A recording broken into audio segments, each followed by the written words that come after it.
મિત્રો ધોરણ 10 સામાજિક વિજ્ઞાન પાઠ 2 આજે આપણે આ પાઠનો આગળનો ક્વેશ્ચન જોઈશું જે ભારતનું સંગીત ભારતીય સંગીત પ્રાચીન ભારતની અંદર સંગીતની અંદર ભારતે શું ફાળો આપ્યો એની વાત આપણે આજે કરીશું। ખૂબ જ અગત્યનો પ્રશ્ન છે અને આની અંદર બીજા ઘણા નાના નાના પ્રશ્નો વિકલ્પો ખરા ખોટા અને ખાલી જગ્યા પણ મળે છે। તો આ વિડિયોને અંત સુધી જોજો, બે ચાર વાર વારંવાર રિવિઝન કરીને પણ જોજો। આ પ્રશ્ન બરોબર યાદ રાખજો તો જ તમને ખબર પડશે। તમને હાઇલાઇટ થી દરેક વસ્તુ બતાવવામાં આવ્યું છે, ત્યાં ખરા ખોટા પ્રશ્નો વગેરે તમને જાણવા મળશે। તો સૌથી પહેલા આપણે પ્રશ્ન સ્ટાર્ટ કરીએ।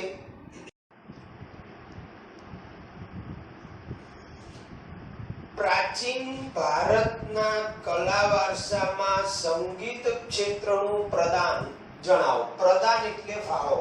प्राचीन भारतની અંદર જે કળાઓ થઈ ગઈ જુદી જુદી એની અંદર સંગીતનો શું ફાળો છે, પ્રશ્ન આવો છે। તો મિત્રો આપણું જે ભારતીય સંગીત જે છે એ વિશ્વના અન્ય દેશોના સંગીતથી ઘણું જુદું છે। પણ કેમ?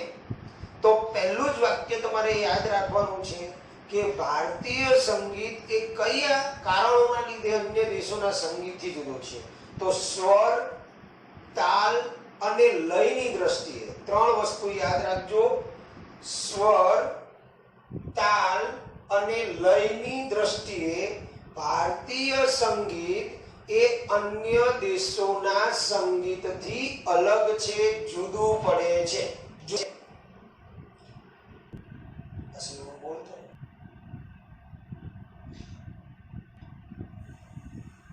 भारतीय संगीतनी अंदर बे बाबतोनो मित्रों समावेश थाय छे, गायन अने वादन। गायन एटले गावुं अने वादन एटले वगाड़वुं। तो भारतीय संगीतमां गायन अने वादन एम बे बाबतोनो समावेश थाय छे। जो प्रश्न तमने कई रीते पूछी शके कि भारतीय संगीत कई बाबतोने लीधे विश्वना अन्य देशोना संगीतथी जुदुं छे। तो गायन स्वर, ताल अने लयथी। पछी भारतीय संगीतनी अंदर कई बे बाबतोनो समावेश थाय छे, तो गायन अने वादन। आवी रीते आगळ वात करीए। भारतीय संगीत जे छे एना मुख्य 7 स्वर छे। भारतीय संगीतना मुख्य 7 स्वर छे। कया? तो सा रे ग म प ध नि ए भारतीय संगीतना 7 स्वर छे। मित्रों भारतीय संगीत जे छे एना मुख्य 2 प्रकार छे। याद राखजो, आ पण प्रश्न आई सके। भारतीय संगीतना मुख्य 2 प्रकार छे, एक शास्त्रीय संगीत अने एक लोक संगीत। 2 प्रकार भारतीय संगीतना, एक शास्त्रीय संगीत अने एक लोक संगीत। હવે ભારતીય સંગીત જે છે એની અંદર મુખ્ય 5 રાગ છે। ભારતીય સંગીતની અંદર મુખ્ય 5 રાગ છે। કયા 5 રાગ છે? તો શ્રી, દીપક, મેઘ, હિંડોળ અને ભૈરવી। ફરી ભારતીય સંગીતની અંદર મુખ્ય 5 રાગ છે। શ્રી, દીપક, મેઘ, હિંડોળ અને ભૈરવી। હવે એવું માનવામાં આવે છે કે આ 5 રાગ જે છે એ ભગવાન શંકરના મુખમાંથી ઉદ્ભવ્યા હોય, ઉત્પન્ન થયા હોય। આર્યોએ લખેલો જે સામવેદ છે એ સંગીતને લગતો વેદ છે। દોસ્તો આ પણ પ્રશ્ન પૂછી શકે કે સંગીતને લગતો વેદ કયો છે? આપણા 4 વેદ છે, ઋગ્વેદ, યજુર્વેદ। આર્યોનો સામવેદ જે છે એ સંગીતને લગતો વેદ છે। મિત્રો આગળ પ્રાચીન ભારતની અંદર સંગીતને લગતા ઘણા બધા ગ્રંથો રચાયા। પ્રાચીન ભારતની અંદર સંગીતને લગતા ઘણા બધા ગ્રંથો રચાયા। એની અંદર મુખ્ય 3 ગ્રંથો છે, બરોબર યાદ રાખજો। એક સંગીત મકરંદ, એક સંગીત રત્નાકર અને એક સંગીત પારિજાત. આ ત્રણ ગ્રંથો જે છે સંગીતને લગતા મહત્વના ગ્રંથો છે. ફરી ભારતીય સંગીત, ભારતની અંદર સંગીતને લગતા ઘણા બધા ગ્રંથો રચાયા અને લખાયા, જેમાં ત્રણ ગ્રંથો મુખ્ય છે. એક સંગીત મકરંદ, સંગીત રત્નાકર અને ત્રણ સંગીત પારિજાત. મિત્રો, ત્રણેય ગ્રંથ વિશે અલગ અલગ બે ગુણમાં પ્રશ્નો પણ આવે કે સંગીત મકરંદનો પરિચય આપો, સંગીત રત્નાકરનો પરિચય આપો, સંગીત પારિજાતનો પરિચય આપો. તો અહીંયા આપણે ટૂંકમાં માહિતી છે, આના વિસ્તારપૂર્વક પ્રશ્નો આગળ જોઈશું.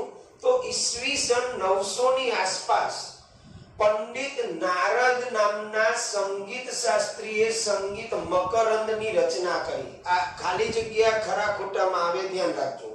ઈસવીસન 900 ની આસપાસ પંડિત નારદે સંગીત મકરંદ ગ્રંથની રચના કરી. હવે આ જે સંગીત મકરંદ છે એની અંદર 19 પ્રકારની વીણા અને 101 પ્રકારના તાલ વર્ણવવામાં આવ્યા છે. મિત્રો, તેની અંદર 19 પ્રકારની વીણા અને 101 પ્રકારના તાલ આ સંગીત મકરંદની અંદર વર્ણવવામાં આવ્યા છે.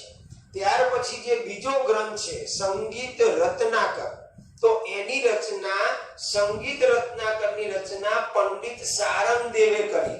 આ પણ ખાલી જગ્યા ખરા ખોટામાં વિકલ્પોમાં આવી શકે. સંગીત રત્નાકરની રચના પંડિત સારંગદેવે કરેલી છે. હવે આ એવો ગ્રંથ છે કે જેના માટે એક પંડિત છે જેનું નામ છે પંડિત વિષ્ણુ નારાયણ ભાતખંડે. નામ યાદ રાખજો, થોડુંક હાસ્ય આવી જાય એવું નામ છે.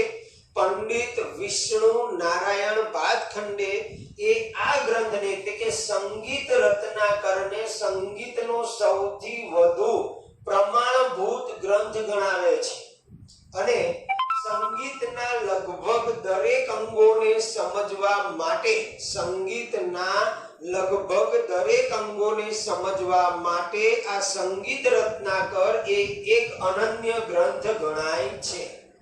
મિત્રો, આગળ આપણે વાત કરીશું હવે સંગીત પારિજાતની. ઈસવીસન 1665 ની અંદર પંડિત અહોબલે ઉત્તર હિન્દુસ્તાની સંગીત માટે સંગીત પારિજાત નામનો ગ્રંથ લખ્યો. જે ત્રીજા નંબરનો ગ્રંથ આપણે જોવાનો હતો. 1665 ની અંદર પંડિત અહોબલે શેના માટે સંગીત પારિજાત ગ્રંથ લખ્યો? તો ઉત્તર હિન્દુસ્તાની સંગીત માટે.